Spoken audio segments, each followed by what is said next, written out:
What matters most about any type of food isn't the macronutrients and the caloric proportions, but actually the vitamins, the minerals, the enzymes, and what effect it has on your entire organism. You should always try to maximize the micronutrient component of your diet, but that's not always possible because of seasonality, location, and the overall reduction of soil quality in the world. I'm going to share with you some of the supplements everyone should add to their diet that would address these common deficiencies. I also have to add a massive disclaimer. Before taking any supplement, you have to be aware of the overall condition of your health and what you're individually most deficient of. The responsibility is solely on you, not me. If you don't have a lot of knowledge about these topics, then you should consult your doctor first.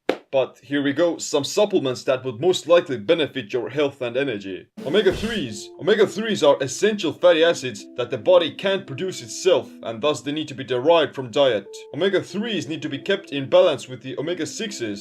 Unfortunately, that balance can be easily tipped off, as every amount of omega-6 requires triple the amount of omega-3s to reduce the negative effects. The more omega-6s you consume, the more omega-3s you need as well. Sources of omega-6 fatty acids are vegetable oils, corn oil, peanuts, and some cereals. Naturally, omega-3s can be found in fatty fish such as salmon, herring, mackerel, and sardines, but also in some plant-based sources like chia seeds, hemp seeds, and flax seeds. However, fish has DHA and EPA, which promote brain functioning, fight inflammation, support bone health, and increase physical performance. Fish oil can be used easily as a capsule or liquidized. A healthy dose of omega-3s is 1000 to 3000 milligrams per day. Research shows that more than 5000 milligrams doesn't seem to have any added benefits. For EPA and DHA, you should aim for a minimum of 250 milligrams and a maximum of 3000 milligrams per day in a combined dose. Krill oil might simply be a more potent and bioavailable source. If you're consuming these oils,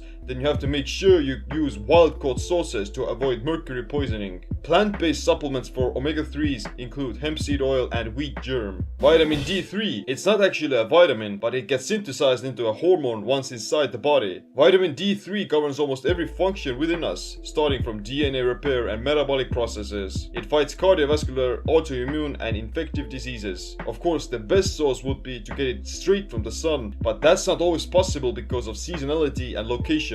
An average person should take at least 2000 international units of vitamin D, but it would also depend on how much exposure you get to natural sunlight. Magnesium. Another foundational mineral. It comprises 99% of the body's mineral content and governs almost all of the processes. Magnesium helps to build bones, enables nerves to function, and is essential for the production of energy from food. Some people who are depressed get headaches because of this deficiency. Recommended daily allowance for magnesium is 400 milligrams per day. If you're physically active, then pay especially close attention to this because you may get muscle cramps and other problems. Now, these are the 3 main supplements I would add to any diet.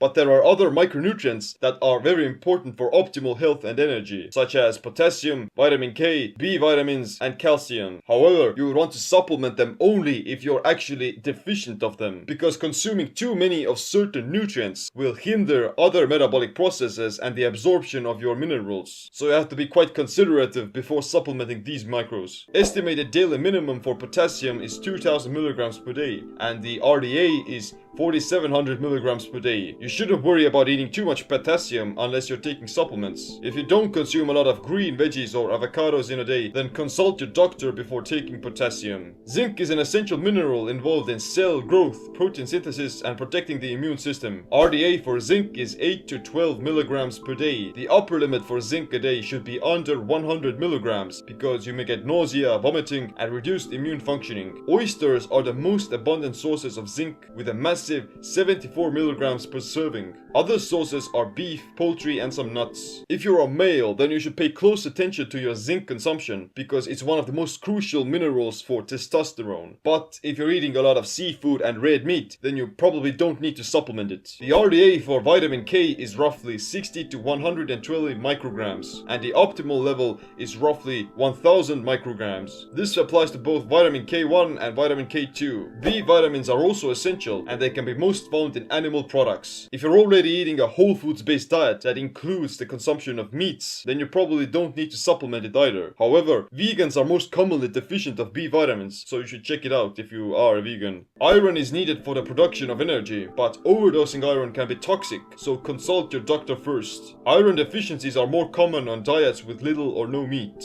Calcium deficiencies are common in older people or those who don't consume a lot of dairy. Before supplementing, you should know whether or not you're actually deficient. Taking a multivitamin is also counterproductive if you don't know what you're actually deficient of. Now, I'll move on with some other supplements that aren't detrimental or essential for your health, but they still have an empowering effect on your performance and energy levels. You'll definitely experience some sort of a boost. Creatine enhances ATP production and allows for muscle fibers to contract faster, quicker, and makes them overall stronger. Creatine has been found to improve cognitive functioning as well, which improves mental acuity and memory. Naturally, creatine can be found most in red meat, but it can be also taken as a supplement. It's very cheap and easy to consume, and you don't need to consume any more than 5 grams per day to get the effect. To have a healthy gut, you need to have a well-functioning microbiome. Sauerkraut, raw milk, yogurt, unprocessed meat all have good bacteria in them. Probiotics are alive microorganisms in a pill that transport these good bacteria into our gut for improved digestion and immune system. Prebiotics are different. They're not alive, but plant fiber that feeds the bacteria. They're indigestible parts of the vegetable that go through the digestive tract into our gut, where the bacteria then eat them. If you don't eat a lot of vegetables, then you should still get a lot of fiber into your diet and use a pro and prebiotic. The thyroid gland is incredibly important for our health because it regulates the functioning of our entire metabolism. A low functioning thyroid will slow down the metabolism, cause hypothyroidism and many other diseases. Promoting thyroid functioning can be done by taking iodine supplementation